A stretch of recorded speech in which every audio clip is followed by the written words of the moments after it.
Let's get it. As one Crookshank, your one and only Move Swiftly speaker, checking in for a daily Move Swiftly thought, giving you a perspective on teamwork that you will not get anywhere else. You know, recording this October 13th, Sunday, October 13th, 2024. Middle of the fall. You know, I got to give my take on some college ball, some college football, some great, fantastic games. And as a Michigan fan, I know we had the bye week, but still very concerning watching Ohio State and Oregon, both teams on the schedule, and how good they look compared to how bad we've looked to this point in the season. So, you know, again, we'll see what happens. Any given Saturday, anything can happen and all that. So anyway, as far as the biggest takeaway, you know, I don't normally, as the teamwork guy, as a guy that's all about teamwork and building things from the team perspective, I don't normally get too into the Heisman conversation. However, Tyler Warren from Penn State had a motherfucking Heisman performance versus the guy who has been being talked about being the Heisman quite a bit in terms of just, in my opinion, just a lot of media hype because of who his coach is.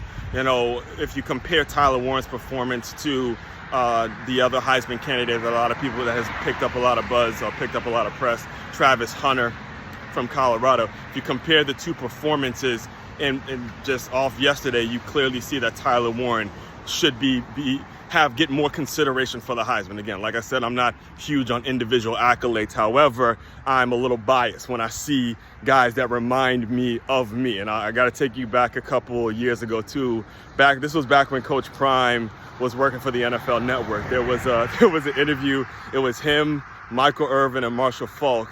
And this was the year that C.J. Spiller from Clemson, he was a running back from Clemson, and he was in his rookie year. I think it was Dez Bryant was in his rookie year, and Patrick Peterson. All three of them were in their rookie year. And you had Michael Irvin, Marshall Faulk, and Deion Sanders that they got posed the question, which rookie has the most upside, right? So Deion Sanders says Patrick Peterson, who's a corner, and then Marshall Faulk says C.J. Spiller, who's a running back, and then Michael Irvin says Dez Bryant, who's a wide receiver. And then at the end of the interview, Deion kind of pointed out, he goes, look, one's a corner, one's a receiver, and one's a running back. So they kind of knew the answer and stuff like that. So, and then Deion goes, look, check this out. All three of them got our number too. So obviously they were going to pick the guy that reminded them of themselves. And me as a person that played that tight end, that played that fullback position, wore the number 44, played some linebacker, I see this boy Tyler Warren from Penn State, and it's like, he's got my Heisman vote, baby.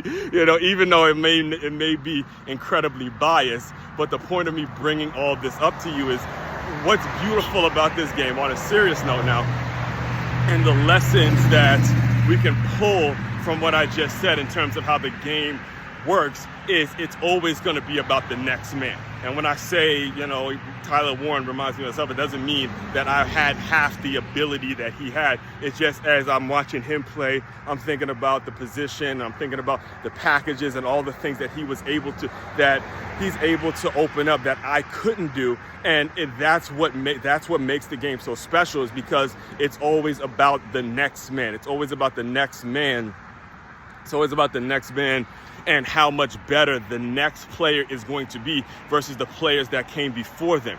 That is the mindset that we have to be taking in our businesses, in our organizations, in our families, and everything we're about. It's about not being kind of the gatekeeper and holding on to what used to be. And if you remember, if you recall, if you listened to my video yesterday when we're talking Obama and how, you know, he's scolding us black men for you know, asking tough questions to Kamala Harris and all that kind of stuff, that should not be the approach. The approach should be about, okay, I'm praising you guys for being very critical about who you put in office. I'm praising you guys for really considering all the factors and everything that's about. That's why the game of football teaches more, in my opinion, than politics will ever teach, because no matter what, like the example I just gave with Coach Prime when he was back in the TV world, him, Marshall Faulk, Michael Irvin, you know, Hall of Fame dudes, and they looking at guys like different versions of themselves, and they get posed the question of who's got the most upside, and they're thinking of themselves as they're seeing themselves in these younger people, and they're hoping, they're genuinely hoping. And I believe this because, again, I've been a part of the game, and the one prerequisite that you have to have when you've been around the game for long enough and you see the injuries, as we saw with Travis Hunter yesterday, you see how difficult it is to actually make it, how difficult it is, any given snap, any given play. And that could be it for you when you see the difficulties. If your mindset isn't about, hey, I'm all about getting the next guy ready for this fight, I'm all about getting the next person ready, you won't last in this game, because that's what the game is all about. So, when it comes to what I saw yesterday with Tyler Warren and how I'll give you the context and I'll close you out. So, I'm at a Duffy's wearing my Michigan stuff. I'm sitting next to a Wisconsin fan, and then the Penn State fan walks in. So I'm paying a little more, even though the Red River rivalry was going on at the same time, I'm paying a little more attention to the Penn State USC game, especially since we as Michigan, we beat USC, and, Penn State's a Big Ten rival and all that stuff. So I'm watching them. I'm seeing, the guy's 17 catches every play. He's throwing touchdown passes. He's blocking. There's all sorts of plays that are designed for him, and he's just making incredible plays. And I said to myself, I was like, why are we not talking about him for the Heisman?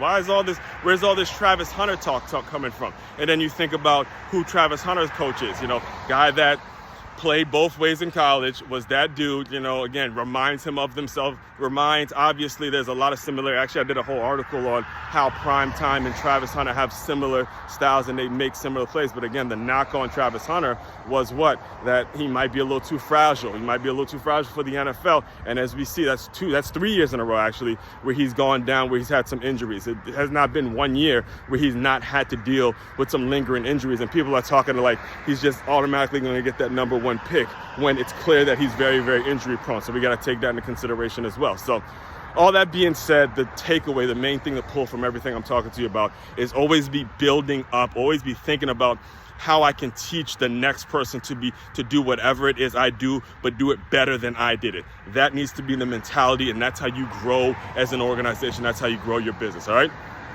All that being said, main website to check out to dive deeper into all my work, MakeYaMove.com. That's MakeYaMove.com. One-stop shop for all your teamwork and your self-development needs. As one, Crookshank, your one and only Move Swiftly speaker, checking out. You guys continue to move swiftly. We will talk more soon.